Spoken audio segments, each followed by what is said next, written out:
Hey buddies, Anya here, and today I am making one of my evil schemes become reality. It is bingo cards. You never thought there would be evil schemes involving bingo cards, but yes, I made bingo cards. I don't want to talk about how I became the weirdo whose hobby it is to make bingo cards because we don't need to expose that much of our darkest parts of our soul, but I became the weirdo, and I have 3 bingo cards that I'm going to bring into reality. I actually made my K-drama obsession into a bingo card set a while ago that I actually made a video about, and people seem to like it. And then last year I made a booth bingo card for my Artist Alley booth extravaganza, and now I have a attendee version so that we can all play bingo as both vendors and as convention goers. That'll be fun. We did this in our notebooks, our bullet journaling height. We did things like autumn bingo and where we all just made like a bucket list bingo card for our autumn extravaganza or a Halloween extravaganza. So I just used some of the older drafts and I updated them and added some icons for the back. Here's a quick look into the madness that is my brain. So these are all the different bingo cards that I am working on that I have ideas for. There's 4 pages of this. So I have my K-drama, my cooking, my seasonal, my conventions, oh my gosh, like every time I get an idea, there's a few. And yes, color coding has to come into it. It's getting weird. So once we have all 24 items plus a free space, we have to make the bingo cards, and you can see like there's a front and a back that I've got going on. And I've made a template so that it's quicker to make the bingo cards so that they're kind of like more of a set. And we're gonna make one real quick. We're gonna work on, what are we working on today? I think we're gonna work on updating our booth bingo and just we're gonna fill these in. So I've got a text box for everything and it's all uniformed out so that they all match. And then we just replace the text with the things, making sure we gotta make sure we're working with the text we want to work in.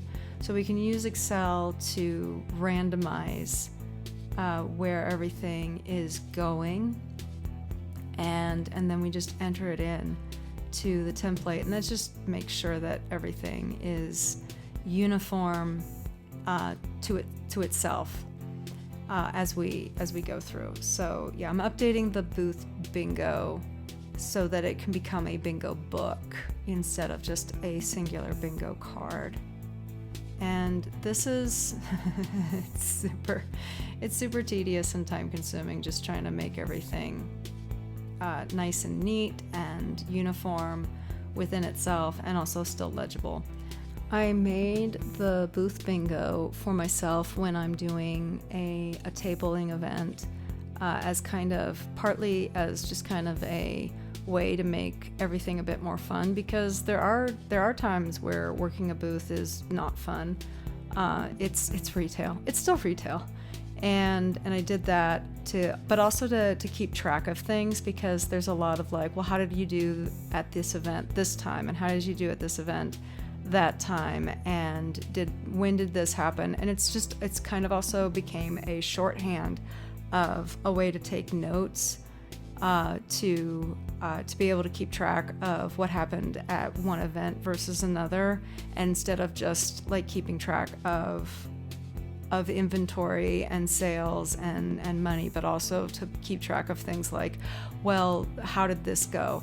And when I make my bingo cards, especially for like the convention things, because a lot of people have made convention bingo in the past, but they go like really obvious, and I wanted to make sure that everything stayed very positive. I didn't want to be like, oh, what's that smell, or somebody was rude to me, or things like that. So like some of the things that go into my head when I'm picking out what kind of things to include in the bingo are, number 1, we want to keep it positive. This is supposed to be fun. And number 2, we don't want to use anything that a player would maliciously do in order to score bingo, because I know there are people who would who would do things like that. There are people like working on a cosplay one and like cosplay malfunction. Well, I would hope that no one would cause a malfunction for the sake of playing a silly bingo game. And so we wouldn't want anything like that. So we try and keep no malicious things and also doing positive things. I first did my booth bingo at an event last year and nobody liked it, which was sad for me. And I was like, well, whatever. I liked it, and it was a great way for me to keep track of what happened at the event, and I had fun. So I did it again, and I did it for some more friends at an event a couple months ago this year, and they all loved it. And I was like, okay, well, how can we improve upon it? And we're like, okay, we're going to get more specific for multi-day events where it's not just did this happen, but what day did it happen, and which of the days of the events did it happen, and how many day event was it, just to kind of keep it more detailed. And I don't know if this one's gonna fly, because the more I work on it, the more I'm like, this might be too much work. But we want to have the option to add it to the set if so inclined, just to keep things, just depending on how you want to play your bingo. I get really into my bingo. I also separated out the spooky items from my autumn bingo, so that the autumn bingo is purely just seasonal, non-Halloween ideas mostly, and then my Halloween bingo is just very spooky, and we went spooky hard so that you could, because ideally I would like you to have both and play both and not feel that they were redundant. And I think that's very on brand for my work. The other thing about sharing my booth bingo was I got a lot of feedback where people were like, I don't know what this means, or I would phrase it like this, or this is something that matters more to me than the thing that's on the card. So we're gonna update it and make sure that it's fun, but also helpful. And as soon as I told people that I use it the way I do, a lot of the other vendors in my friends group were like, oh, we want that too. And so we're gonna make it. We're gonna make it, and hopefully they like it. So then I had the cards sent off to the printers, because I do not want to deal with trying to size match that many pieces of tiny paper.